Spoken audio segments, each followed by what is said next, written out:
Bonjour et bon réveil, je suis ravie de vous retrouver, c'est le morning, vous êtes sur i24 News et nous sommes ensemble pour 2 heures d'actualité en direct depuis Tel Aviv. Voici le sommaire de cette édition. Tous les regards se tournent ce matin vers Paris, où s'ouvre un sommet international contre l'État islamique, alors qu'il participera à l'opération militaire conçue par les États-Unis.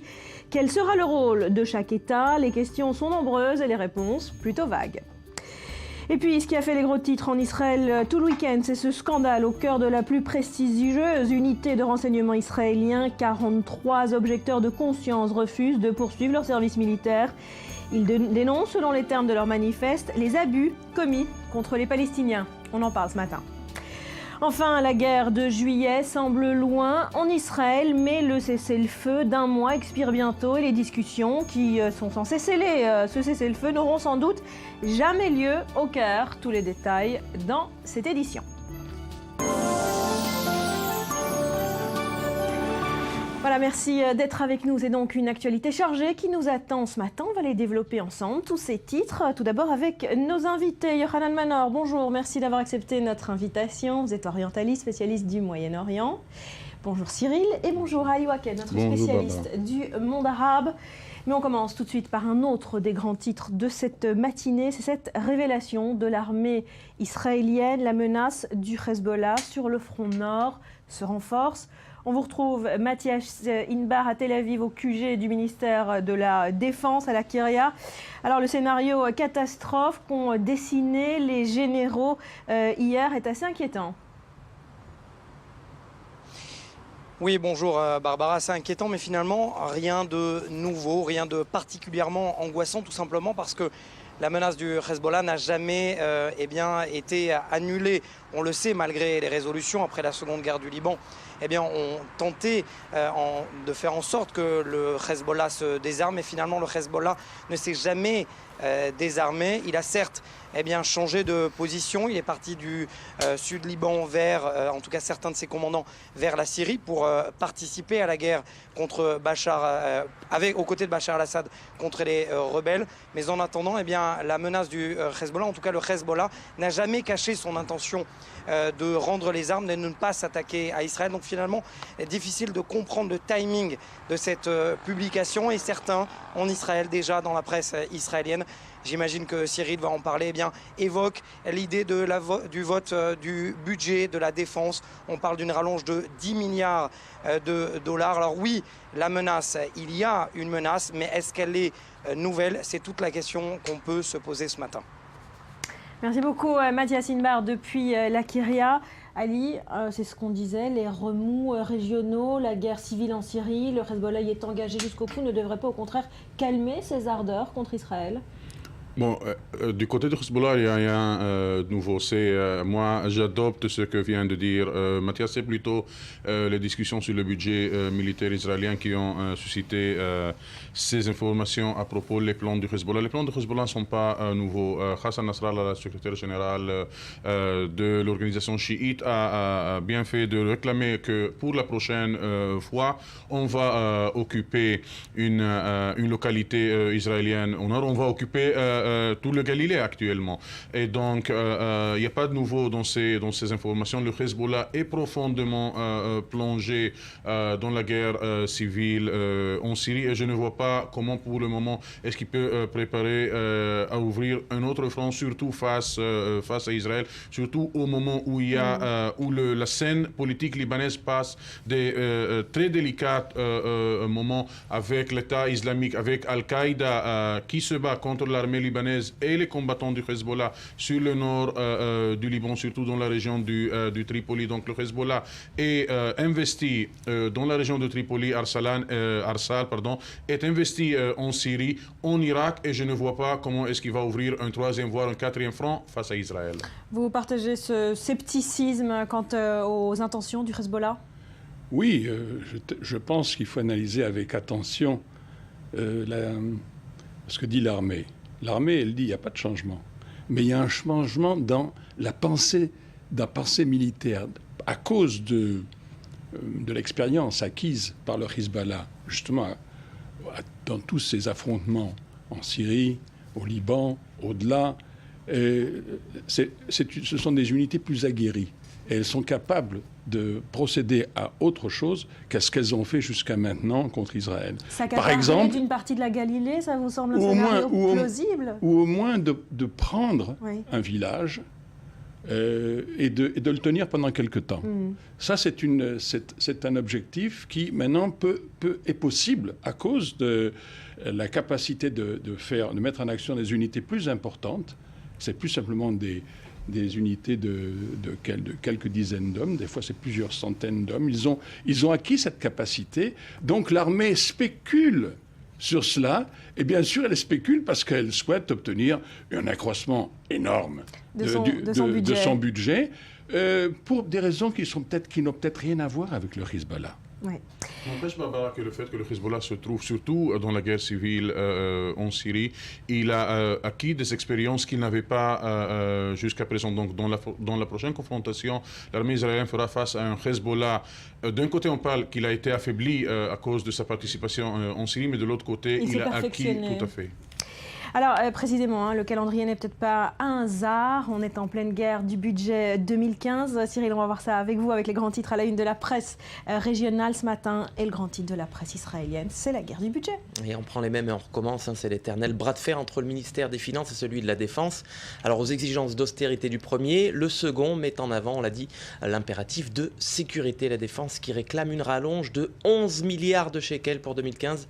C'est un peu plus de 2 milliards d'euros suite à l'opération israélienne à Gaza, une demande qui est appuyée par le Premier ministre, nous dit ce matin le quotidien israélien, proche du pouvoir, Israël Hayom, une demande appuyée par Binyamin Netanyahou, qui estime qu'il faut tout simplement injecter des milliards, plusieurs milliards, dans le budget de la défense, et le tout sans alourdir le déficit public. Alors qui paiera la facture, certainement vous demandez, vous posez cette question, le contribuable. Eh bien pour Yair Lapid, le ministre de la Finance, il n'en est pas question, puisque Yair Lapid avait promis à ses électeurs de ne pas augmenter l'impôt sur le revenu en 2015 et il tient à respecter ses promesses, Yair Lapid. Alors dans cette bataille du budget, tous les coups sont permis, on vient de le dire, et l'intimidation, c'est peut-être l'arme la plus redoutable aux mains de l'armée, comme c'est mise en garde donc de Tzahal, relayé ce matin par le quotidien libéral de gauche à Haaretz. En cas de nouvelle confrontation avec le Hezbollah, le mouvement chiite pourrait envahir des localités limitrophes de Galilée dans le nord d'Israël. Alors toujours est-il que si la crise bat son plein, ni le Likoud de Binyamin Netanyahou ni le parti centriste Yesh Atid de Yair Lapid ne souhaitent provoquer d'élections anticipées. C'est ce que nous dit ce matin le quotidien à grand tirage Yediot Ahronot. On peut donc parier qu'un compromis pourrait être trouvé donc dans les jours qui viennent ou dans les semaines qui viennent pour faire passer le budget 2015. Et c'est ce qu'a dit le ministre des Finances lui-même. Il ne souhaite pas aller à des élections anticipées, bien qu'il ait des lignes rouges. On en reparlera également dans cette édition. Et puis, je le disais en titre, ce qui a fait les gros titres tout le week-end en Israël, c'est ce scandale au cœur de l'unité de renseignement israélien avec ses 43 objecteurs de conscience. Oui, c'est le Jérusalem Post, le quotidien israélien en langue anglaise, qui s'en fait l'écho ce matin avec ces déclarations du porte-parole de l'armée israélienne qui a annoncé des mesures disciplinaires contre les 43 objecteurs de conscience de l'unité 8200 qui ont publié, vous le savez, une lettre ce week-end dénonçant les abus commis par cette unité, selon eux, contre les Palestiniens. Alors le colonel Moti Almoz a regretté que les frondeurs aient utilisé l'armée pour faire entendre, je cite, leurs opinions politiques. Mais dans son éditorial principal, vous allez voir un autre son de cloche, c'est celui du journal de gauche Haaretz, une fois de plus, qui nous suggère de tendre l'oreille aux arguments des frondeurs. Écoutons-les, nous dit le journal. Ce qui aurait dû créer la polémique, ce n'est pas tant l'objection de conscience, mais les méthodes que ces jeunes gens dénoncent. Voilà donc pour le Haaretz. Et puis direction Ramallah également, dans cette revue de presse, Cyril, avec cette visite historique, le ministre des Affaires étrangères koweïtien. Voilà, visite historique en Palestine, c'est donc le titre qui a été choisi ce matin par nos confrères du journal Panara, Bachar Kalawassat, le Moyen-Orient, vous le voyez, avec cette image du ministre koweïtien des Affaires étrangères, le cher Sabah Khaled As-Sabah. Il est sur l'esplanade des mosquées, il est venu prier à la mosquée Al-Aqsa. C'est la première visite du genre depuis 1967, nous dit le journal. Il faut dire que les relations entre le Koweït et l'OLP n'étaient pas les meilleures. Elles étaient tendues depuis que Yasser Arafat, vous vous en souvenez, avait soutenu publiquement l'invasion du Koweït par Saddam Hussein. C'était en 1990. Mais tout ça, c'est fini. C'est une époque révolue, nous dit le journal, puisque Koweït City et Ramallah ont signé hier des accords de coopération bilatérale qui s'envisagent donc sur le plan culturel, économique, mais également social. Et l'agence de presse Mahan, vous le voyez, qui nous explique que Mahmoud Abbas et son hôte envisagent même peut-être une résolution au Conseil de sécurité pour mettre fin, je cite, à l'occupation israélienne dans les territoires. Ali, le hameau du Koweït, c'est un acteur qui compte dans la région? Non, il ne compte pas, mais il compte très important, d'une façon très importante pour les caisses de l'autorité palestinienne, pour l'économie palestinienne. Mais je vais tarder sur sa visite dans les mosquées. Vous savez, au sein des oulémas, au sein des sages de la religion islamique, il y a toute une discussion sur est-ce qu'on peut visiter les mosquées quand ils sont toujours sous occupation israélienne, ou est-ce qu'il faut éviter ces visites jusqu'au moment où ils sont libérés. Et donc la visite de ce prince koweïtien est d'une importance non pas seulement politique, mais aussi d'ordre religieux. C'est un précédent que d'y aller? Non, tout à fait. C'est un précédent, surtout quand il vient de cette région du Golfe Persique. Il faut attendre voir comment est-ce que vont réagir Youssef Al-Qaradawi et les autres ulama, les autres sages face à cette visite. Allez Thierry, le dernier grand titre de cette revue, et on va en parler largement ce matin, c'est la campagne qui se prépare contre l'État islamique. On va commencer par le journal panarabe Al-Hayat qui fait sa une donc sur la conférence pour la paix et la sécurité en Irak. Voilà le titre donc de ce nouveau sommet international qui s'ouvre aujourd'hui à Paris. Objectif, nous dit le journal, définir une stratégie globale de lutte contre l'État islamique et définir le rôle de chacun des 20 participants vraisemblablement de cette coalition internationale bâtie par Washington pour combattre les djihadistes. Et puis au lendemain de la décapitation d'un nouvel otage par l'État islamique, c'est le Yediot Ahronot qui consacre ce matin un long reportage dans son supplément 24 heures. Et il nous parle de cette autre stratégie, c'est celle de la propagande qui est mise en place par les djihadistes. Difficile, vous le savez, d'échapper ces dernières semaines aux scènes d'horreur qui sont mises en ligne par les bourreaux de l'État islamique. Alors qui se cache derrière cette machine de propagande? Eh bien le journal nous explique que c'est cet homme, vous le voyez en médaillon ici sur le journal. Il s'appelle Ahmed Abou Samra et c'est lui qui orchestrerait la propagande du mouvement sur les réseaux sociaux. On apprend par exemple que cet homme de 33 ans est un diplômé d'informatique qui a étudié aux États-Unis mais qui est né en France et il aurait la double nationalité américaine mais également syrienne. Il aurait grandi dans la banlieue de Boston. Son père syrien travaillerait comme endocrinologue dans un hôpital de Massachusetts. Voilà donc un long reportage bien étayé du Yediot Ahronot avec plus de 60 000 comptes sur les réseaux sociaux qui ont été ouverts après la décapitation de Sotlov, c'était la semaine dernière. La décapitation qui intervient, nouvelle décapitation qui intervient alors que le monde entier est mobilisé contre l'EI. Ça va être le cas ce matin aussi à Paris avec cette conférence internationale qui s'ouvre. De nombreux pays ont répondu présents, de nombreuses questions persistent. Quel rôle jouera chaque État?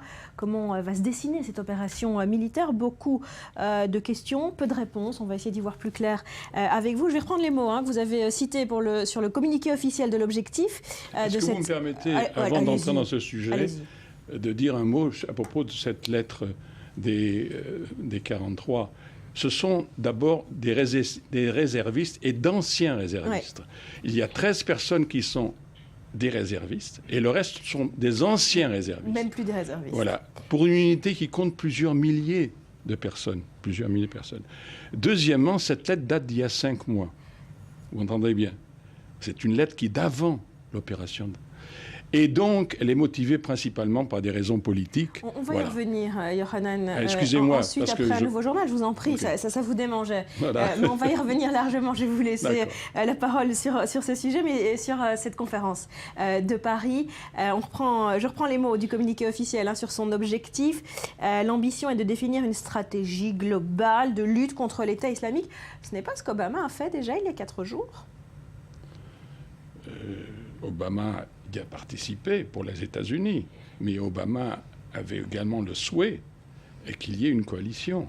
Il a envoyé son ministre des Affaires étrangères pour justement bâtir cette coalition, pour ne pas être seul à agir. Et c'est très important, c'est une affaire complexe qui se passe bien sûr, au Moyen-Orient, mais pas seulement qu'au Moyen-Orient. Elle se passe dans beaucoup d'endroits dans le monde.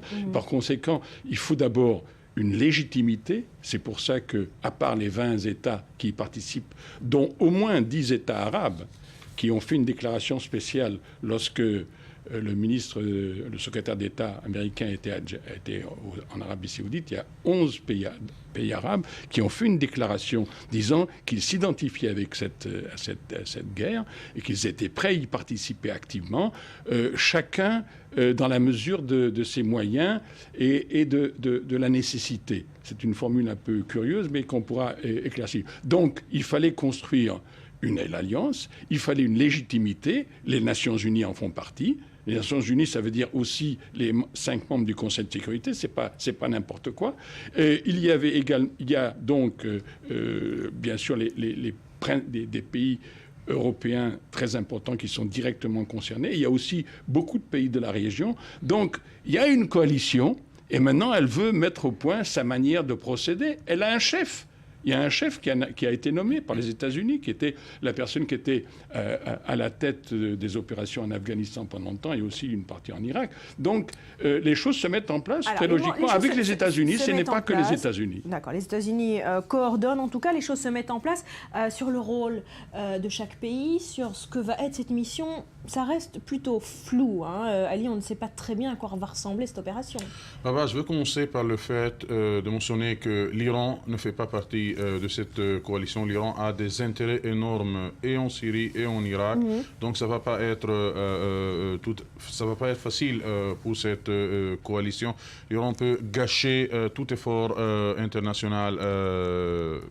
Surtout en Irak, mais aussi en Syrie, les soucis vexé, d'ailleurs, qui a été vexé et refusé leur participation. Et le fait que l'Iran soupçonne que cette coalition a pour but stratégique aussi de minimiser, de réduire son influence en Irak, peut-être d'éliminer le régime en place en Syrie, de toute façon de réduire l'influence des éléments chiites qui sont sous influence iranienne. Et c'est la Turquie qui n'est pas là. Logistiquement, je ne vois pas comment est-ce que des opérations militaires peuvent être lancées sans que la Turquie y participe d'une façon très effective. Le fait que la Turquie n'est pas officiellement, est-ce que ça signifie que sur le plan pratique, elle va donner ses facilités, ses aéroports pour cette coalition? Et 3, le fait que les pays du Golfe, ils sont là, mais et l'Iran a fait savoir très clair, mais aussi la Russie, que attaquer la Syrie, c'est une déclaration de guerre à Assad. Tout à fait. Et donc, je ne vois pas comment est-ce que l'Iran et la Russie vont accepter cela. Mais le fait que les pays arabes sont dans cette coalition, je ne vois pas des soldats arabes participer, même pas des avions arabes participer dans ces frappes en Syrie et en Irak. Et la 4e chose, vous savez, dans les réseaux sociaux qui soutiennent le mouvement djihadiste, qui soutient l'État islamique, on en parle déjà que cette conférence à Paris, c'est une nouvelle croisade face à l'islam. Le fait qu'une capitale occidentale, c'est elle qui accueille cette conférence, je pense que le choix n'a pas été le meilleur maintenant. Voilà, peut-être un choix qui n'est pas le plus judicieux, mais parlons de cette stratégie mise en place. Vous l'avez évoqué, aucun pays arabe, a priori, ne voudra engager ses troupes sur le sol irakien et syrien. C'est le cas des pays occidentaux également, mais la stratégie est de soutenir les forces locales, à savoir en Irak l'armée, évidemment, les forces kurdes également, et puis en Syrie, ce qu'on appelle les rebelles modérés, bien que vous n'y croyez pas à ce terme de rebelles modérés. Est-ce que c'est un pari risqué que de miser sur ces forces locales ? Non, ce n'est pas un pari risqué, c'est indispensable. Mais même si ça a échoué... Sans intervenir directement. Bien entendu. L'armée irakienne aurait dû tenir, pour des raisons qui ont été analysées ici et ailleurs. L'armée irakienne, parce qu'elle était sectaire, parce qu'elle n'a pas tenu, et parce qu'aussi il y avait une politique délibérée contre qui n'a pas impliqué les tribus en Irak, qui sont des tribus sunnites et qui avaient aidé à permettre de prendre le dessus lorsque Al-Qaïda tenait le centre de l'Irak, pour simplifier. Donc, que le gros de l'effort soit fait par les forces qui existent en Irak, et à part les Kurdes, il y a aussi les Irakiens, il y a aussi d'autres forces, bien entendu. C'est pas idiot, c'est même plus intelligent que de... Il s'agit pas... c'est pas la bouche, c'est pas de faire déferler une armée occidentale et de prendre tout et en prix de rester dans les lambeaux. Il faut reconstruire un État irakien qui soit capable de faire face à cette menace. C'est pas idiot. Et maintenant, ce n'est pas seulement que cela, ça va au-delà de cela, parce qu'il s'avère que la menace la plus grave en Syrie, Irak, n'est peut-être pas cette organisation. Si c'est, d'après l'analyse des Américains eux-mêmes, la menace la plus grave, c'est un groupe d'Al-Qaïda qui contrôle Jabhat al-Ansar. Et donc, qui est un organisme qui est très actif en Syrie, notamment le long de la frontière sur le Golan. C'est ce groupe-là que cette coalition va renforcer. Non, pas du tout. Non, je ne suis pas sûr. Vous savez, les Saoudiens... C'est pas si clair que ça. C'est vrai, on parle de l'armée libre, ok. On parle du Front islamique, ok. Le Front islamique, c'est un groupe djihadiste qui est sous la tutelle saoudienne, mais c'est un groupe djihadiste qui, pour le moment, il a de très mauvaises relations avec l'État islamique, mais de bonnes relations avec le Jabhat al-Nusra, avec le Front d'al-Nusra. Personne ne peut garantir que le financement, les armes qui vont arriver au Front islamique ne vont pas fuir. Allez, on va essayer de conclure. Oui, non, mais parce que justement, je pense que là, on a touché du doigt l'essentiel. C'est qu'en réalité, les choses ne sont pas claires. On croit que l'adversaire, c'est Daesh. L'État islamique. L'État islamique. Et c'est possible que ce ne soit pas que Daesh. Et que par conséquent, il faut une stratégie qui va Alors faire... justement, est-ce qu'on n'est pas face... se former au fur et à mesure. Écoutez, la question, s'il vous plaît, messieurs, a une grande hésitation, un flou artistique, un manque de vision, peut-être un manque de stratégie. C'est ce qu'on a reproché à Obama depuis des mois, avec un manque de compréhension du Moyen-Orient, de cette carte extrêmement complexe, là encore. Barbara, en ce qui concerne l'Irak, est-ce que cette stratégie signifie aussi de faire bouger, de financer les milices chiites ou seulement l'armée irakienne? Parce qu'une fois les milices chiites sont sur place dans cet effort militaire, je ne vois pas comment est-ce que les tribus sunnites vont participer à cet effort. Et la participation de ces tribus sunnites à côté de cette coalition est indispensable et très important pour le succès, pour envoyer un message aux sunnites de l'Irak que ce n'est pas une armée... une campagne sectarienne face à un groupe sunnite ou face à la communauté sunnite. Donc ça, c'est une question à y répondre. Deux, vous savez, dans les médias occidentaux, on parle des rebelles modérés. La Syrie est un scénario exactement identique à la Libye. Est-ce qu'on peut parler des rebelles modérés en Libye maintenant? C'est des islamistes et des islamistes, des djihadistes. Et le mot modéré, c'est en relation avec le djihadisme. Un djihadisme plus modéré que d'autres djihadismes sont tous des djihadistes. L'armée libre syrienne, celle qu'on a considérée libérale, séculaire, etc., elle n'est quasiment inexistante dans la très grande majorité du sol syrien. Et donc, est-ce que le Front islamique, un groupe djihadiste, un groupe salafiste, mais pour des raisons politiques, suit l'Arabie saoudite, est-ce qu'il peut être le cheval sur lequel va parir tout l'Occident dans cette campagne en Syrie, par exemple? Un pari risqué en 10 secondes. Je veux répondre à votre question. Allez-y. La stratégie est en train de se mettre au point. Elle ne part pas de principes ex nihilo, parti de rien. Il faut tenir compte de l'expérience, il faut tenir compte des développements.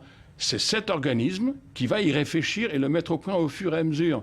C'est pas un manque, c'est pas une hésitation. C'est au contraire du pragmatisme qui est assis sur une volonté d'agir et de ne pas laisser faire. C'est un grand changement. Pour la première fois, les États-Unis reviennent au Moyen-Orient. Ils ont un grand déficit de confiance à combler et on les attend. Et ils ont beaucoup d'efforts à faire pour regagner la confiance qu'ils ont perdue au cours des dernières années. Bon, alors on va suivre de près évidemment cette conférence de Paris. C'est une conférence, on l'a dit, qui intervient après un discours de Barack Obama et qui intervient en pleine provocation de l'État islamique, des actes de barbarie qui se poursuivent avec cette nouvelle décapitation. Il s'agit cette fois d'un citoyen britannique. Regardez. 3e exécution en un mois des djihadistes de l'État islamique. Une fois de plus, ils s'en prennent à un otage occidental, avec toujours ce même procédé. Une vidéo est publiée à l'attention des alliés des États-Unis. Je vous tiens responsable, David Cameron, pour mon exécution. Vous êtes volontairement entré dans une coalition avec les États-Unis contre l'État islamique, comme votre prédécesseur Tony Blair l'a fait avant vous, suivant une tendance parmi nos premiers ministres britanniques qui ne peuvent pas trouver le courage de dire non aux Américains.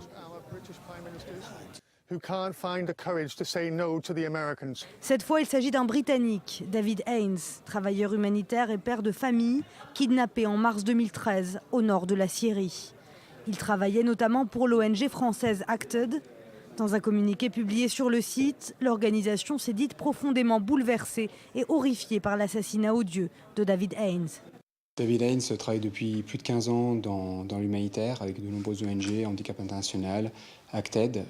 Il venait de rejoindre nos équipes en Syrie, où il était responsable de la sécurité, responsable de la logistique dans le camp d'Atmé. Peu après la diffusion de ces images, le Premier ministre britannique a qualifié ce meurtre d'odieux. David Haynes était un héros britannique. Le fait qu'un travailleur humanitaire a été kidnappé et sauvagement assassiné aux mains de l'EI illustre bien ce que cette organisation représente. Ils sont en train de tuer et massacrer des milliers de personnes, des musulmans, des chrétiens, des minorités à travers l'Irak et la Syrie. Ils se vantent de leur brutalité. Ils prétendent le faire au nom de l'islam.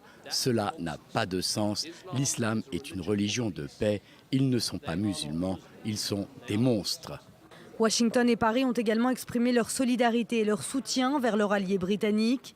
La France en qualifiant l'État islamique d'organisation de la lâcheté et de l'abjection. En attendant, les efforts diplomatiques se multiplient en vue de combattre le groupe radical sunnite. Arrivé à Paris, le secrétaire d'État américain John Kerry doit se rendre ce lundi à la conférence internationale sur l'Irak, aux côtés des autres pays, et afin de consolider une coalition internationale anti-djihadiste. Cette nouvelle décapitation, Ali, alors que le monde entier est mobilisé dans sa lutte contre le IS, une façon finalement de jouer les gros bras, de dire au monde, vous ne nous faites pas peur ? D'un côté. De l'autre côté, si dans le début, ces décapitations faisaient partie de cette machine de propagande de l'État islamique, moi je vois que ces derniers jours, les 2 dernières décapitations font signe de désespoir et de stress auprès de l'État islamique. Mais c'est aussi un outil de faire mobiliser la jeunesse islamique dans cette guerre. Il faut dire la vérité, il y a pas mal de sympathisants dans le monde arabe, dans le monde islamique pour l'État islamique. Merci beaucoup Ali, merci Cyril. Yohanan, vous restez avec nous, on se retrouve après un nouveau journal. On parlera de ce qui a fait les gros titres ce week-end en Israël, je vous le disais, ce scandale au cœur de la plus prestigieuse unité de renseignement israélien avec ses 43 objecteurs de conscience. Restez avec nous.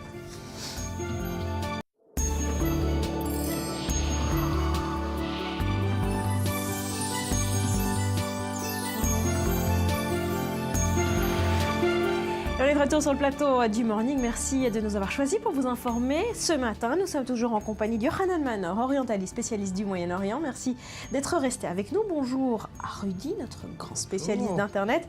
Et Raphaël Yerushalmi nous a rejoint sur ce plateau, ancien général des renseignements israéliens. On va parler... Colonel, excusez-moi. On va parler avec vous de ce qui fait scandale en Israël depuis vendredi. Ça occupe tous les journaux, je vous le disais, c'est ce scandale au cœur de la plus prestigieuse unité de renseignement israélien. 43 objecteurs de conscience refusent de poursuivre leur service militaire. Ils dénoncent, selon les termes de leur manifeste, les abus commis contre les Palestiniens. Le point en image. L'armée israélienne contre-attaque. Près de 200 soldats et officiers de la prestigieuse unité 8200 ont décidé de réagir à la démarche de leurs anciens collègues, devenus objecteurs de conscience après avoir exprimé la semaine dernière leur refus de servir comme réservistes dans les rangs de Tsahal. À leur tour, dans une lettre, ces membres du renseignement militaire israélien expriment leur rejet et leur honte de tout appel à l'insubordination. Au nom de leur unité et de ses valeurs, ils disent par ailleurs s'opposer à l'instrumentalisation du service militaire, véritable emblème national, à des fins politiques. Une réaction qui fait suite à une cascade de condamnations y compris au sommet du gouvernement israélien. L'unité 8200 défend l'existence d'Israël et rien d'autre. Cette tentative de lui nuire et de porter atteinte à son travail, à travers un appel au refus du service militaire et des allégations qui sont aux antipodes des valeurs de cette unité et de notre peuple, participe de manière détestable à cette campagne de délégitimation menée contre Israël et son armée à travers le monde. Dans un communiqué, l'armée israélienne a indiqué ne pas compter en rester là. Des sanctions judiciaires extrêmement lourdes pourraient être prises contre les 43 anciens militaires de l'unité 8200, une unité d'élite dont les membres, secret défense oblige, sont théoriquement tenus de respecter un code de déontologie strict des années après la fin de leur mission sous les drapeaux. C'est tout à fait illégitime. Ils font quelque chose dans la loi. On leur confie une mission de premier ordre. Travailler pour les renseignements est un privilège et celui ou celle qui abuse de la confiance qui lui est donnée outrepasse la loi. Reste que le débat continue de gagner la société israélienne. Dernière personnalité en date à s'exprimer, l'écrivain Amos Oz. Ce dimanche, cette figure de la gauche israélienne a apporté son soutien au nouveau refusnik de Tsahal. Alors Raphaël Yerushalmi, cette unité 8200, c'est quoi exactement ce qu'on appelle la NSA israélienne? Alors l'unité 8200 compte environ 7000 soldats et officiers.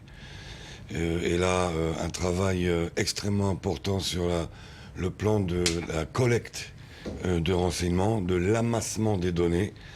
Il y a aussi à l'intérieur plusieurs écoles qui forment différents officiers à différents domaines d'expertise.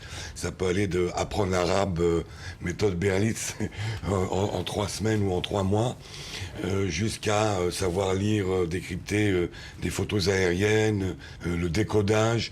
Donc il y a énormément de formations. Et puis vous avez tout ce que j'ai dit, la collecte de renseignements.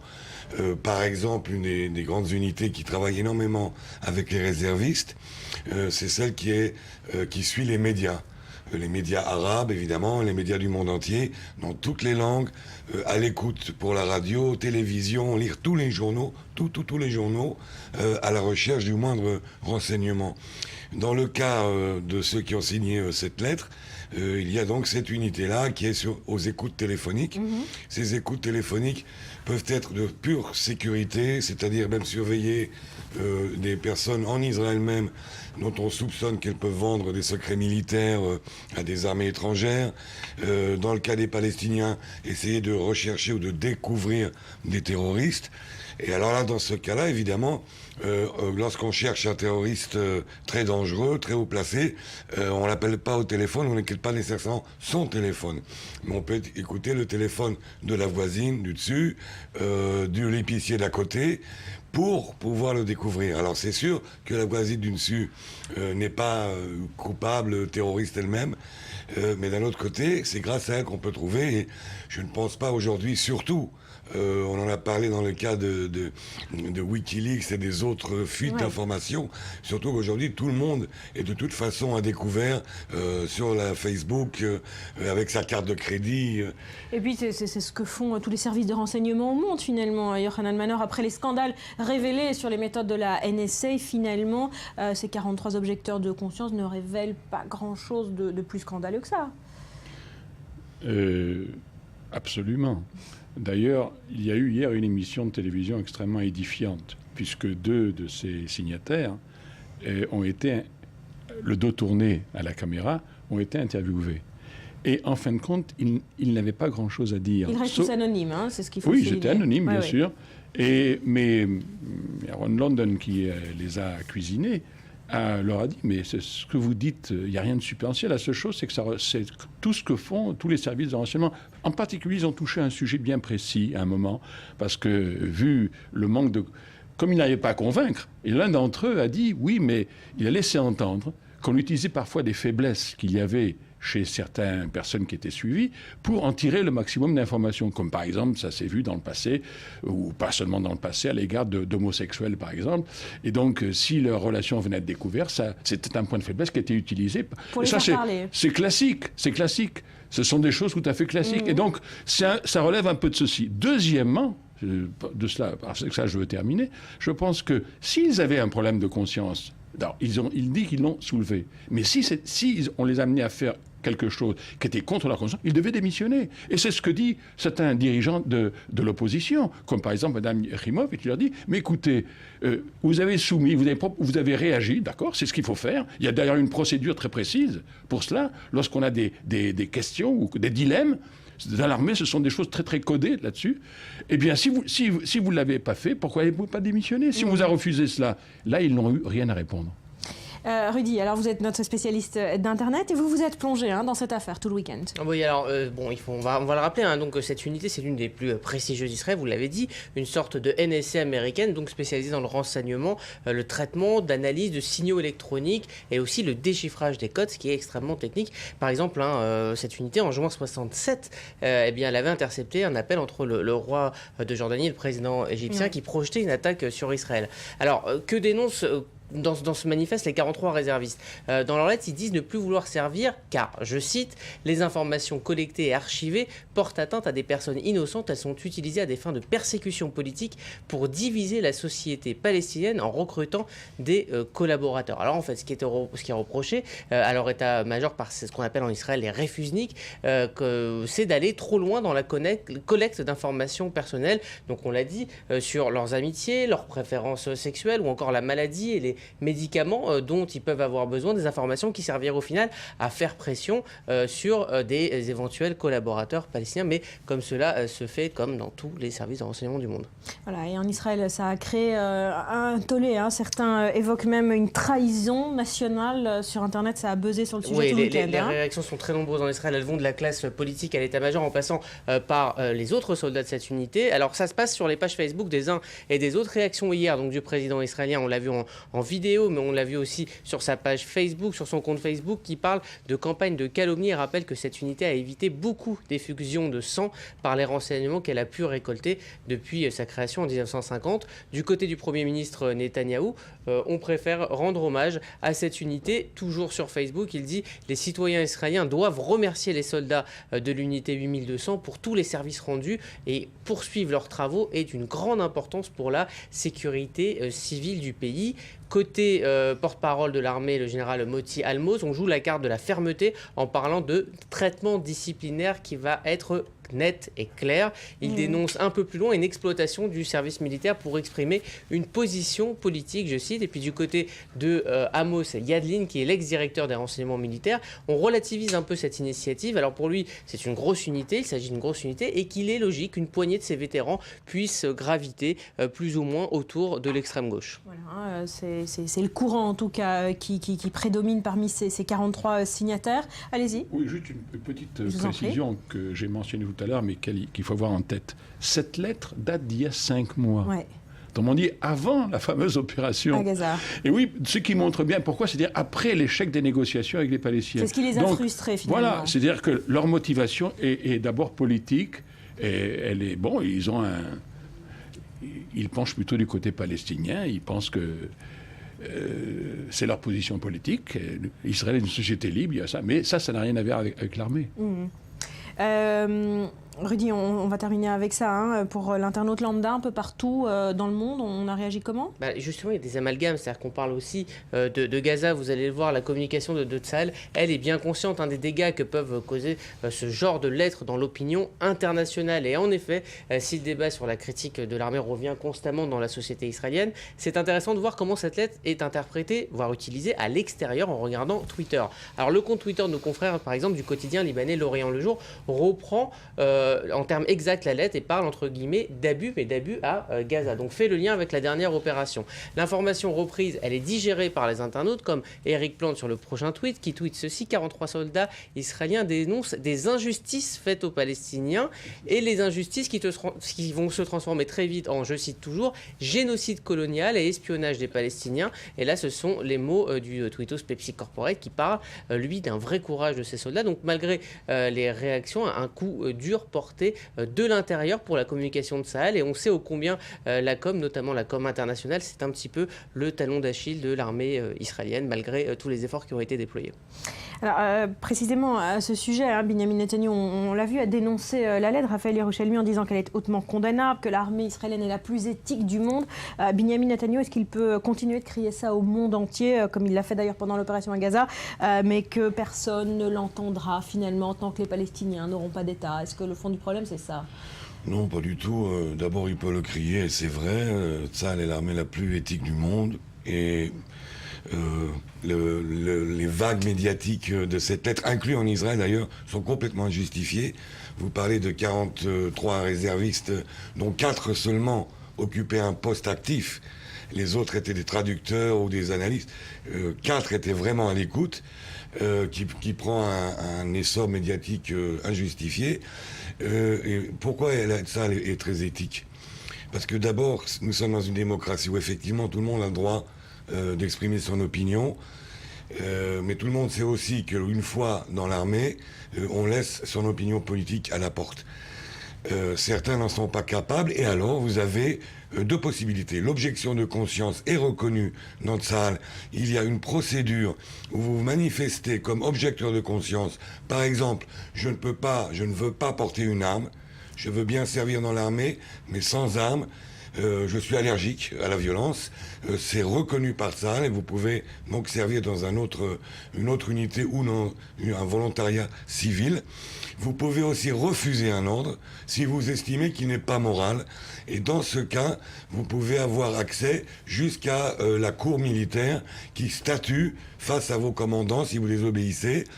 Si vous aviez un motif valable de trouver cet ordre immoral, et ça peut arriver à un pilote d'avion à qui on donne le feu vert pour tirer sur une maison alors que lui pense qu'il y a encore des gens innocents, et donc il passe devant cette cour. C'est une procédure rapide.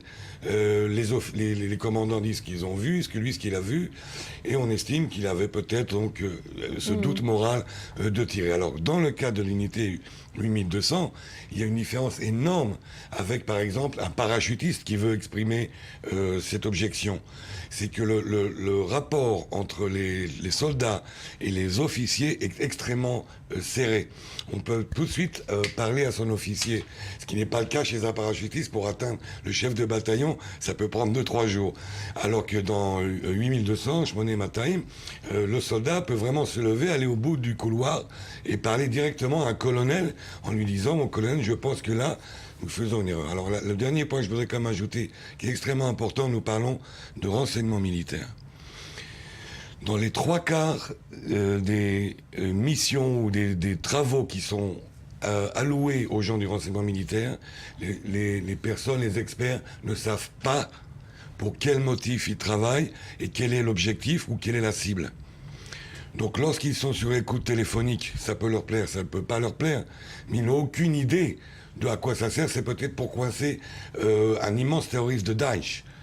Il ne peut pas le savoir. De la même manière, on montre à certaines personnes des photos aériennes sans leur dire où ça se trouve, en leur demandant simplement de repérer, par exemple, une rampe de missile. Ouais. On leur dit pas où ça se trouve.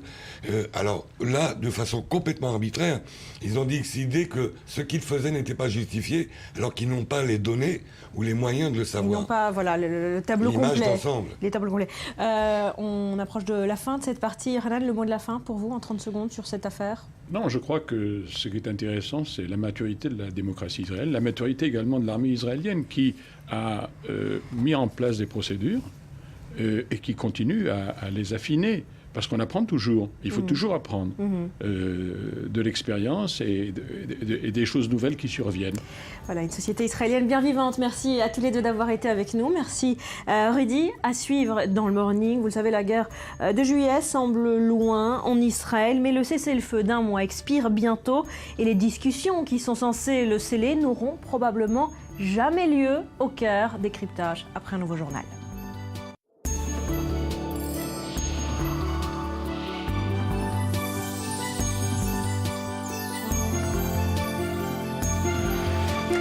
On est de retour sur le plateau du Morning. Coup de projecteur à présent sur ce qu'on appelle les mères porteuses. Peu de pays autorisent cette pratique et lorsqu'ils ne l'interdisent pas, eh bien, il est rare qu'ils l'encadrent par une loi.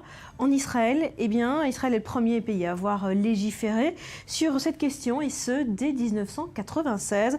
C'est l'objet de l'émission Reportage diffusée ce soir. En voici un extrait. Nous sommes à Dimona, dans une cité pauvre de la ville. Lital vit ici avec son mari et ses 2 enfants. Elle a accouché il y a 2 mois et évoque sa dernière grossesse avec sa fille. Qui est dans le ventre de maman? Ta petite sœur? Le bébé. De qui? De l'ami de maman. Qu'est-ce que je t'ai raconté? Tu te souviens? J'ai gardé le bébé dans mon ventre. Et quand il est sorti, qu'est-ce qu'on a fait? Où est le bébé? Chez sa mère. Israël est le premier pays au monde à avoir créé une loi pour réglementer la gestation pour autrui sous forme commerciale. C'était en 1996. Rona Schulz, professeur de droit et spécialiste de cette question. En Europe, il n'y a pas de pays qui autorise la gestation pour autrui commerciale. Dans certains cas, elle est complètement interdite. Dans les autres, seule la gestation pour autrui altruiste est autorisée. Libye a 12 ans. Elle est venue au monde grâce à une mère porteuse, Sylvie. Elle en parle très librement devant sa maman. Je dis que ma mère ne pouvait pas avoir d'enfant. Une mère porteuse m'a gardée dans son ventre. Comment tu es venue dans son ventre? L'embryon venait du sperme de papa et de l'ovule de maman, et on l'a mis dans le ventre de la mère porteuse, Sylvie. Elle m'a gardée et m'a fait grandir, et maintenant je suis à maman. Rien qu'à maman. Nous sommes dans les locaux de l'association For Civil Rights in Israel, qui a signé une pétition pour l'abolition de la gestation pour autrui. Anna, militante féministe, s'oppose également à cette méthode de procréation.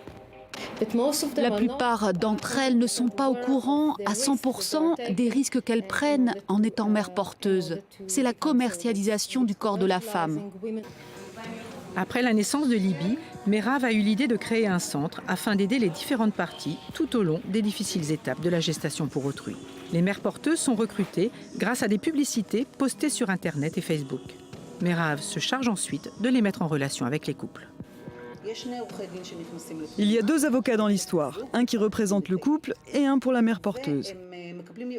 Ils donnent des conseils sur le contenu du contrat à signer.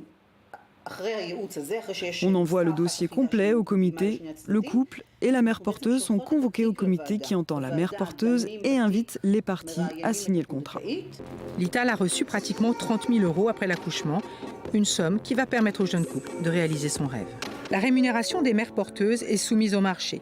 Un marché qui pourrait bien évoluer prochainement. Une loi est actuellement en discussion à la Knesset, Parlement israélien, pour élargir la gestation pour autrui aux couples gays et aux célibataires. Les féministes en redoutent les conséquences.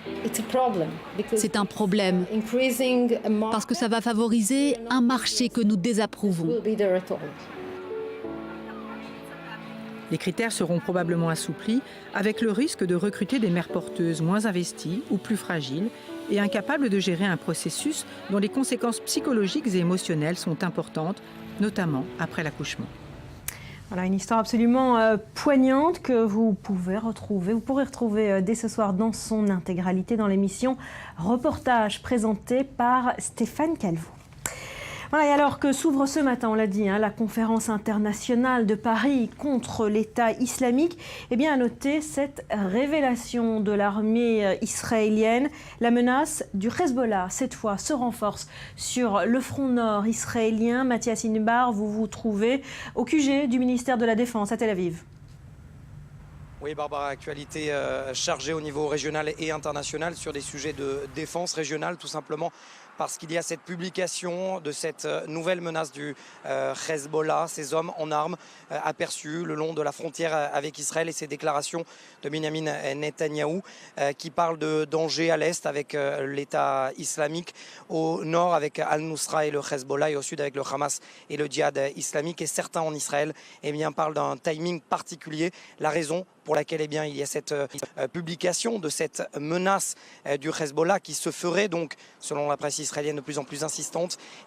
Certains évoquent la question du budget. On parle d'une rallonge de 10 milliards de shekels alloués au budget de la défense. Et voilà pourquoi, en Israël, certains évoquent le fait de cette publication, du fait que Benjamin Netanyahou rappelle cette menace du Hezbollah. Actualité défense internationale chargée également. Tout se passe à Paris et tous les chemins mènent à Paris, si j'ose dire, puisque Barack Obama est en train de former cette coalition internationale. La question de la participation de l'Iran reste toujours opaque. La question également d'une participation de la Turquie l'est tout autant, puisque la Turquie ne s'est pas prononcée. On sait en revanche que l'Arabie saoudite pourrait former certains éléments modérés de l'opposition syrienne, mais en attendant, il n'y a toujours pas de coalition internationale officielle. Et cette phrase de l'ancien chef de la CIA, Michael Hayden, Barack Obama se met les doigts dans les yeux s'il pense que les opérations uniquement aériennes pourront porter leurs fruits contre l'État islamique. Voilà pour la conférence de Paris qu'on suivra de près évidemment tout au long de cette journée sur notre antenne. Nous sommes en compagnie de Dror Even-Sapir. Bonjour, merci d'être avec nous, notre spécialiste des questions politiques et diplomatiques. Alors on va revenir ensemble sur ces révélations de l'armée israélienne, sur cette menace du front nord. Elle tombe, Mathias l'a évoqué, à point pour un homme, le ministre de la Défense. Nous sommes en pleine guerre du budget 2015. Effectivement, alors c'est un petit peu curieux tout de même, Barbara, parce que cette histoire du Hezbollah qui aurait l'intention de s'emparer de plusieurs territoires en Galilée, en territoire israélien, dans l'hypothèse d'une prochaine guerre, une prochaine confrontation entre Israël et le Hezbollah, c'est pas la première fois qu'on en entend parler. Si mes souvenirs sont bons, il y a 2-3 semaines, c'était déjà une menace qui a été considérée avec sérieux par les responsables militaires israéliens et dont la presse s'était déjà faite l'écho. Alors pourquoi ça revient maintenant alors qu'on est en plein débat, et un débat qui n'est pas prêt de se conclure sur le budget de la défense et donc sur le budget de l'État? La réponse me semble assez claire. Voilà, c'est une manœuvre politique assez claire. Politico-militaire, on va dire. Politico-militaire assez évidente. Alors revenons sur cette guerre du budget. On a du mal à le sceller, ce budget 2015. Une guerre presque personnelle aussi, entre le Premier ministre et le ministre des Finances. Effectivement, les deux hommes se sont rencontrés hier. Yair Lapid a présenté son projet de budget 2015 à Benjamin Netanyahou. Il y avait également dans la salle plusieurs conseillers et puis surtout le gouverneur de la banque, le gouverneur de la Banque centrale d'Israël, Karnit Flug, et les choses n'ont pas progressé justement en grande partie autour de cette épineuse question du budget de la défense, puisque Yair Lapid est prêt à accorder une rallonge budgétaire à la défense, mais nettement inférieure à ce que la défense elle-même réclame, à ce que le ministre de la Défense, Moshe Yaalon, considère comme étant essentiel pour que l'armée israélienne, la défense israélienne puisse relever les nombreux défis sécuritaires qui se posent à Israël. Et puis Benjamin Netanyahou qui penche plutôt du côté du ministre de la Défense. Qui penche totalement du côté du ministre de la Défense. Il a dit hier, d'une manière assez claire, il considère que la défense israélienne a besoin d'une rallonge budgétaire de plusieurs milliards de shekels. Alors c'est un petit peu paradoxal parce qu'on a l'habitude de considérer que Benjamin Netanyahou est l'homme de la rigueur budgétaire, qui n'est pas dépensier concernant les deniers de l'État. C'est vrai, concernant les budgets sociaux, concernant les budgets de la santé, de l'éducation, c'est un libéral.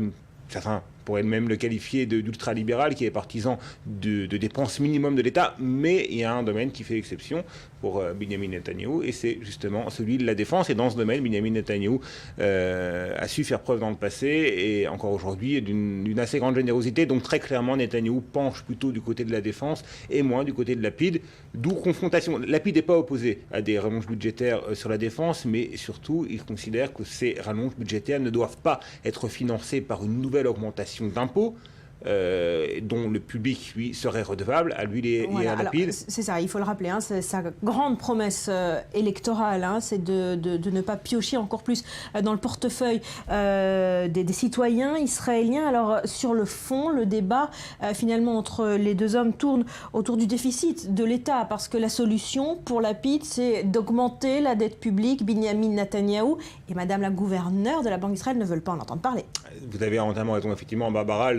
C'est là que la divergence, que les différends entre Lapid d'une part, Netanyahou et Karnit Flug de l'autre sont les plus difficiles. Yair Lapid ne veut pas apparaître au public comme étant l'homme de la rigueur budgétaire, comme étant l'homme de nouvelles coupures budgétaires dans les budgets sociaux, comme étant l'homme de nouvelles hausses d'impôts. Il a été cet homme déjà l'an dernier lorsqu'il a présenté son premier budget en tant que ministre en tant que ministre des Finances, bien évidemment. Lapsus qui, j'espère, n'est pas révélateur. Et depuis, eh bien, sa cote de popularité n'a cessé de baisser dans les sondages. Lui qui se voulait le champion des classes moyennes, lui qui devait son succès politique à la défense des classes moyennes, qui s'était fait avec un succès électoral considérable pour un nouveau parti, le champion des classes moyennes et le principal défenseur de ce qu'avait été la vague de contestation sociale de 2011, eh bien, tout cela est en train de lui passer entre les doigts. Sa cote de popularité, encore une fois, ne cesse de baisser. Alors, et dans les sondages, son parti est en train de chuter d'une manière tout à fait spectaculaire. Pour finir en 30 secondes, est-ce que cette guerre va finir par une démission de Yair Lapid? Est-ce qu'il va claquer la porte du gouvernement? Alors certains considèrent que ce serait effectivement le seul moyen pour Yair Lapid de rétablir cette même image publique en quittant le gouvernement à l'occasion de ce différend budgétaire et en prenant la tête de l'opposition. Parce que si Yair Lapid rejoint les rangs de l'opposition, il deviendra ipso facto le chef de l'opposition, puisque son parti a plus de sièges que celui du chef de l'opposition actuel, le Parti travailliste. Le problème serait pour Netanyahou de constituer dans ce cas de figure une coalition alternative en faisant rentrer les partis orthodoxes. Rien ne dit que c'est ce dont Benjamin Netanyahou a besoin aujourd'hui. Par conséquent, et Yair Lapid le sait, par conséquent, on assiste à une épreuve de force entre les deux hommes. Il n'est pas impossible que Yair Lapid, encore une fois, quitte le gouvernement, claque la porte du gouvernement. Et là, deux cas de figure, deux scénarios envisageables, Barbara. Coalition alternative avec les orthodoxes qui compenserait le départ de Yair Lapid et des membres de son parti, ou nouvelles élections, moins de 2 ans, Barbara, après les précédentes. C'est presque de l'inédit dans l'histoire politique. C'est la grande question. Est-ce qu'on s'avance vers des élections anticipées sur fond de guerre du budget? On suivra ça de près avec vous. Restez avec nous, Dror. On parle d'autre chose à présent. La guerre de juillet, je vous le disais en titre, semble loin en Israël, mais le cessez-le-feu d'un mois expire bientôt, le 26 septembre précisément, et les discussions censées le sceller n'ont toujours pas eu lieu. Elles n'auront peut-être jamais lieu au Caire. On va en reparler dans un instant, mais preuve que la vie a repris son cours, je vous le disais, d'un côté comme de l'autre, c'est cette rentrée des classes à Gaza. Elle a eu lieu hier, regardez. Ils sont près d'1 demi-million à faire leur rentrée des classes ce dimanche. Après 50 jours de conflit, les enfants de Gaza reprennent le chemin de l'école. La majorité des habitants du quartier sont partis. Leurs maisons sont détruites, c'est une catastrophe. La première semaine, nous allons laisser les enfants s'exprimer, écouter leurs histoires. À Gaza, il y a 2 types d'écoles. La moitié des enfants sont scolarisés dans des écoles de l'ONU, l'autre moitié dans des écoles qui dépendent de l'UNICEF et qui sont gérées par l'autorité palestinienne. Si l'année scolaire devait débuter il y a de ça 3 semaines, le conflit en a décidé autrement. Pour certains enfants, la première épreuve de l'année consiste bel et bien à retrouver leur établissement parmi les ruines. Il y a beaucoup de choses qui ont changé, beaucoup. Il y a beaucoup de classes qui ont été brûlées. Je suis venue à l'école aujourd'hui pour voir mes amis, pour savoir s'ils sont vivants ou morts et savoir comment ils vont. Pendant le conflit, 26 écoles ont été détruites et près de 122 ont été endommagées. Selon l'UNICEF, la reconstruction de Gaza pourrait prendre une vingtaine d'années. Voilà, reconstruction de Gaza qui est censée faire partie d'un accord global négocié entre les deux parties. Des discussions qu'on attend toujours, mais qui ne semblent pas avoir lieu. Oui, effectivement. Alors, les parties en présence devraient se réunir à nouveau pour des négociations indirectes le 25 septembre, ou le 26 septembre plutôt. Date d'expiration du cessez-le-feu. Voilà, le 21 septembre, ce sera au Caire pour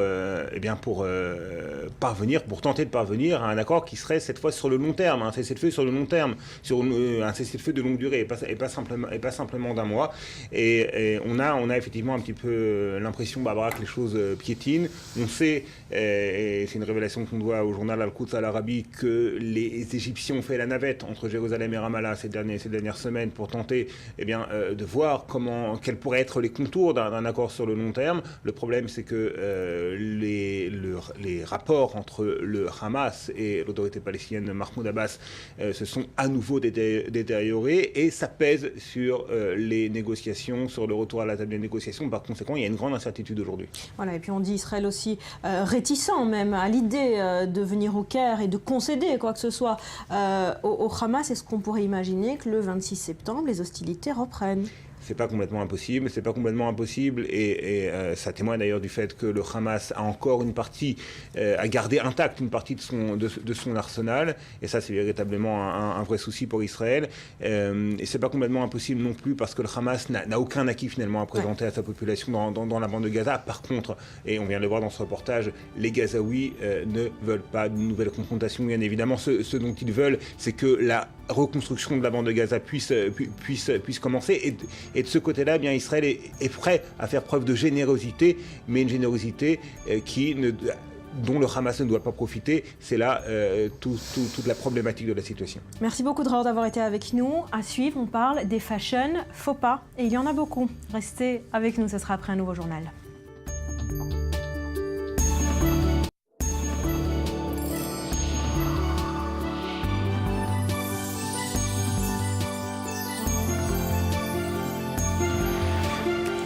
On est toujours sur le plateau du Morning. Merci de nous avoir choisis ce matin. Direction à présent l'Allemagne avec cette manifestation importante hier. Le message, dire non à l'antisémitisme. Alors le rassemblement s'est tenu à Berlin à l'appel de la communauté juive allemande. Mais de nombreux leaders politiques ont répondu présents à l'appel. Et parmi eux, la chancelière allemande en personne, Angela Merkel, a prononcé des mots courageux. Le récit signé Eleanor Veil. Levez-vous, plus jamais de haine des Juifs. C'est sous ce slogan que défilaient ce dimanche tous les partis allemands, de la droite à la gauche radicale. Le président Joachim Gauck ainsi que la chancelière ont publiquement soutenu ce rassemblement organisé par le Conseil central des Juifs en Allemagne. Angela Merkel y a même pris la parole, ainsi que des représentants des communautés catholiques, protestantes et juives.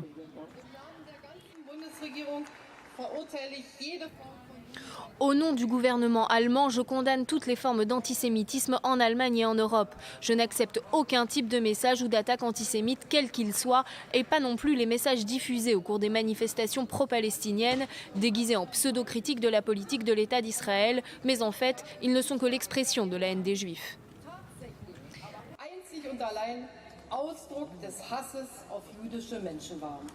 L'idée de cette mobilisation est née cet été, après que des manifestations de soutien à Gaza ont dégénéré, allant jusqu'à s'en prendre à une synagogue et à scander des slogans injurieux à l'égard des Juifs.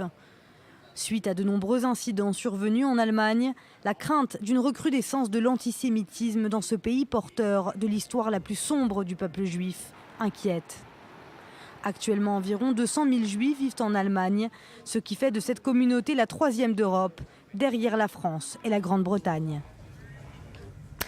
Rudy, est-ce qu'on en parle beaucoup de cette manifestation et de ce discours de Merkel sur Internet ce matin ? Peu de réactions sur Internet. Les seules réactions qu'on a pu trouver sont des gens qui saluent le courage politique d'Angela Merkel de s'exprimer ainsi. Voilà, peu de réactions. C'est une information également. Alors sur Internet ce matin, par contre, ce que vous avez remarqué, c'est un silence plutôt inattendu, celui de l'État islamique qui a pourtant l'habitude de beaucoup communiquer sur Internet, mais sur Twitter. Cette fois, il disparaît quasiment. Alors on en parle beaucoup, je vous le disais ici même, sur ce plateau vendredi, c'est la fin de l'idylle entre Twitter et l'État islamique. Alors on le sait, on l'a dit, on l'a redit, l'État islamique a utilisé Twitter pour communiquer, pour revendiquer, diffuser ses vidéos de propagande et au final surtout pour recruter, mais depuis plusieurs jours, notamment depuis le discours du président américain Obama, dans lequel il disait vouloir éradiquer les djihadistes sunnites de l'État islamique.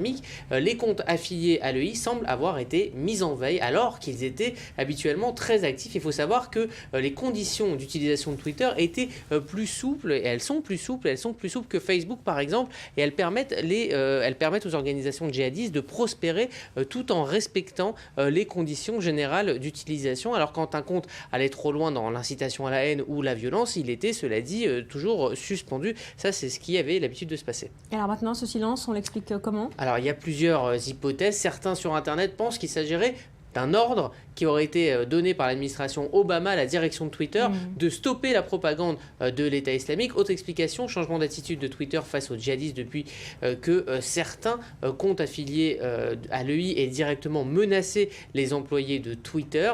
Donc peut-être Twitter a réagi à cela, mais ce mouvement de censure a été aussi initié par les internautes eux-mêmes ces dernières semaines à travers plusieurs campagnes.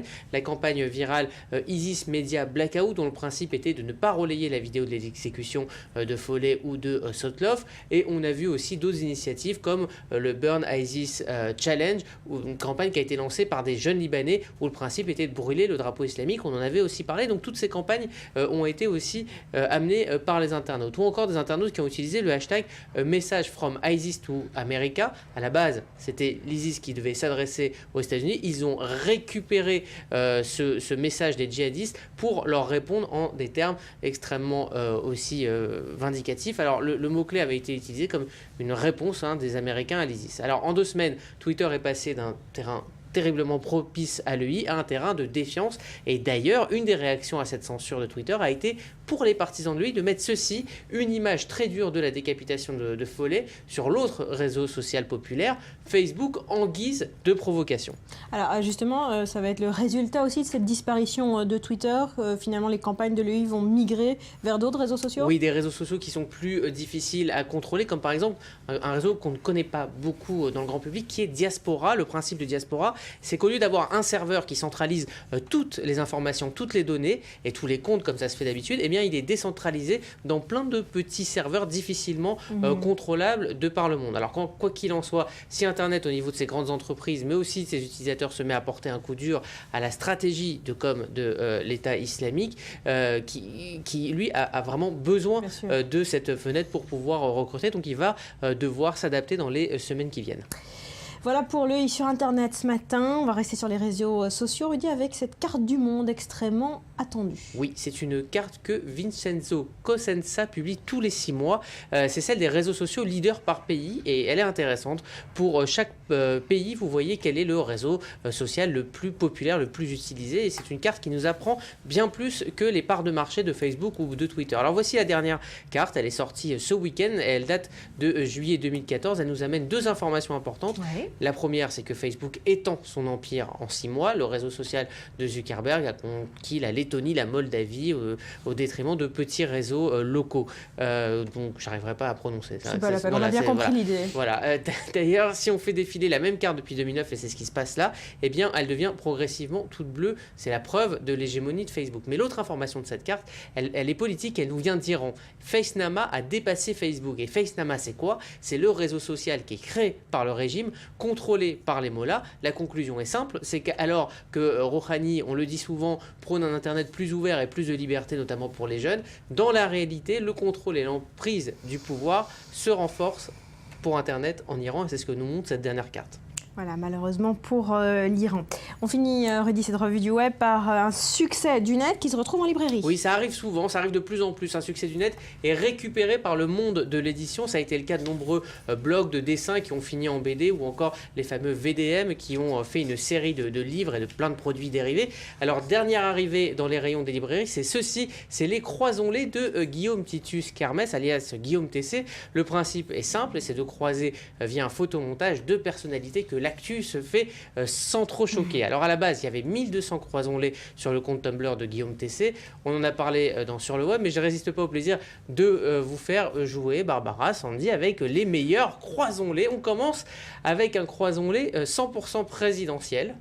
Obama Hollande. Ouais, Obama Hollande, bravo, un point pour Sandy. Toujours un président, mais là en mode beaucoup plus cool, beaucoup plus reggae. Obama et Bob Marley. Obama, Bob Marley. Et cette fois, on va croiser un président et un premier ministre qui peut-être rêve aussi d'accéder lui-même à la fonction suprême. Voilà, le résultat est pas mal. Val Sarkozy, ça fait 3-0. Barbara, réveillez-vous. Je suis tout à fait réveillée, mais en fait, je suis complètement surprise par la réalité des visages. C'est vachement bien fait. Non, c'est vraiment bien fait. On va mettre un petit peu de glamour, enfin pas tout à fait. Est-ce que vous reconnaissez ce prochain Croisons-les? Voilà. Foucault et Très Miss Jean-Pierre Foucault et Geneviève de Fontenay. Et puis un croisons-les qui n'est pas dans le livre mais qui sera sûrement dans la prochaine édition. Je vous laisse aussi deviner qui sont ces deux personnalités qu'on a croisées. Oh mon Dieu, c'est magnifique. Cyril Amar et Barbara. Voilà, avec une autre coupe de cheveux et un peu amarisée. Amarisée, absolument. Ça fait froid dans le dos. Merci en tout cas. C'est très sympa de l'avoir fait. Sandy, on va parler mode dans un instant, plutôt faux pas de mode. Fashion faux pas, oui. Mais pour le moment, on parle musique. On part à la découverte d'un jeune talent israélien. C'est la nouvelle révélation du jazz sur la scène locale. Il a 29 ans. Il s'appelle Shai Maestro. Son portrait est signé par David Gombin.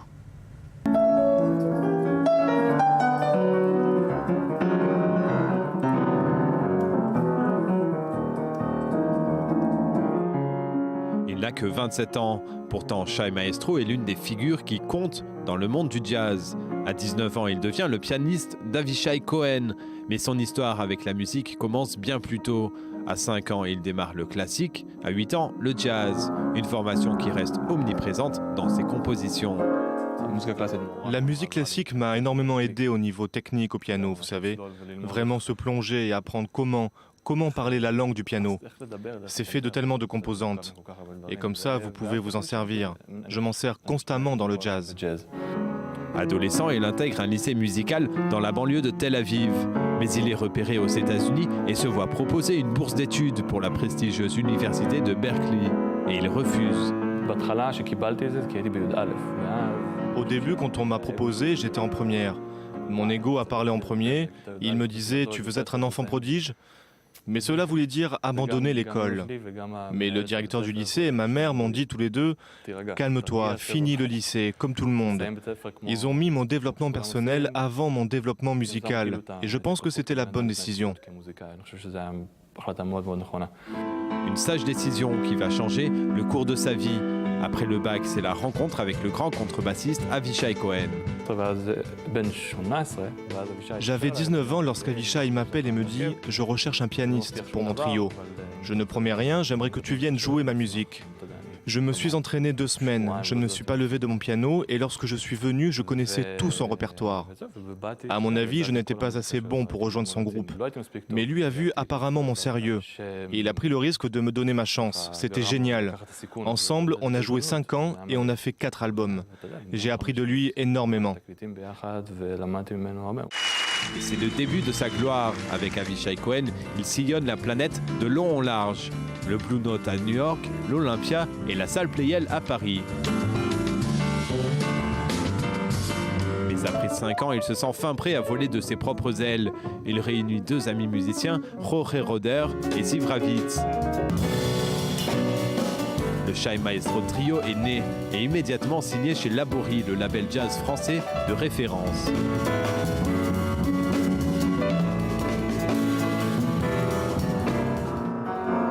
Il y a 1 an, le trio sort leur 2e album, The Road to Ithaca. Amateur de littérature, c'est un clin d'œil au poème du grec Constantin Cavafi. C'est un poème que m'a donné mon père avant de partir pour ma première tournée avec Avishai. C'est un poème magnifique à mon goût, mais le message est très simple. Ce qui importe, c'est le chemin et non pas la destination. Israélien d'origine, américain d'adoption et français de cœur. Il n'a que 27 ans, mais Shai Maestro a déjà montré au monde son talent. S'ils ne connaissent pas encore la destination, les amateurs de jazz, eux, savent déjà apprécier les belles notes qui composent ce cheminement musical. Voilà, et on parle fashion faux pas à présent. On se souvient que le géant espagnol Zara a défrayé il n'y a pas longtemps la chronique avec ce fameux t-shirt à l'étoile jaune. Mais attention, ce n'est pas le seul. Ces fautes de mauvais goût arrivent souvent dans le monde de la mode. Sandy, vous nous en dites plus. Exactement. Donc on rappelle cette polémique suscitée par Zara avec son fameux pyjama rayé avec une étoile jaune sur le torse. On en avait parlé. La marque disait s'être inspirée de l'esprit Far West en écrivant shérif sur l'étoile, mais ça avait évidemment suscité énormément de réactions, notamment sur Internet, à coups de posts, à coups de tweets. Les internautes s'étaient indignés. On peut lire pas mal de choses sur le net, notamment grâce à Zara, ton enfant peut se mettre dans la peau d'un juif dans un camp. Alors certains étaient plus agressifs. Dit Zara, les uniformes de déportés comme moyen de te faire de l'oseille, tu le vis bien. Et d'autres allaient plus dans l'ironie, faisant même des propositions à la marque pour leur prochaine collection, avec notamment un t-shirt et un smiley face ressemblant à Hitler. Alors, après ces réactions massives, les dirigeants de Zara ont évidemment fini par s'excuser. Ils ont retiré le produit de leur site de vente, qui était d'ailleurs même disponible en Israël, ce qui est assez surprenant. Et d'autres réactions ?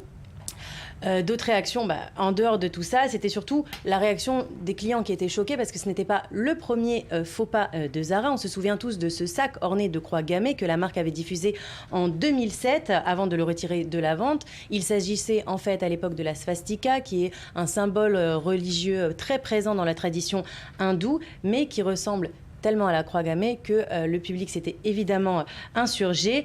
Et Zara n'est effectivement pas la seule à faire ce genre de bourde. H&M, il y en a d'autres. Exactement. H&M l'année dernière avait été forcé de retirer un t-shirt de la vente. C'était un t-shirt là, on avec... c'est le sac Zara. Voilà, ça c'était le sac. Et ça c'est le t-shirt donc avec une tête de mort dans une étoile de David. Voilà, alors les mauvais choix, mauvais goût des créateurs ne concernent pas seulement les religions et les origines, il y a d'autres fautes de goût. Non, pas seulement, mais surtout dans les religions et dans les origines, il n'y a pas que la communauté juive qui a pu être heurtée. La communauté musulmane avait été également choquée par un défilé Chanel dans lequel on voyait une robe avec un bustier où apparaissaient des versets du Coran. C'était une robe signée Karl Lagerfeld qui était portée par Claudia Schiffer. Ouais. Alors ça avait provoqué un tollé. Claudia Schiffer a donc enlevé son bustier. Non, la robe a été détruite et Karl Lagerfeld s'est excusé. Et Mango aussi a fait un très gros fashion faux pas avec une collection de bijoux style esclave. C'était des bijoux inspirés des chaînes que portaient les esclaves, donc pendant l'esclavage évidemment. Et la collection de bijoux s'appelait d'ailleurs style esclave. Voilà, évidemment ça heurte les sensibilités. Merci beaucoup Sandy, merci Rudy. On va se quitter sur ces premières images qui nous parviennent de Paris. La grande conférence internationale de lutte contre l'État islamique vient d'ouvrir ses portes dans la capitale française. Évidemment, on suivra son déroulé tout au long de la journée sur notre antenne. Je vous souhaite de passer une très belle journée. Merci d'avoir été avec nous. Portez-vous bien et je vous dis à demain.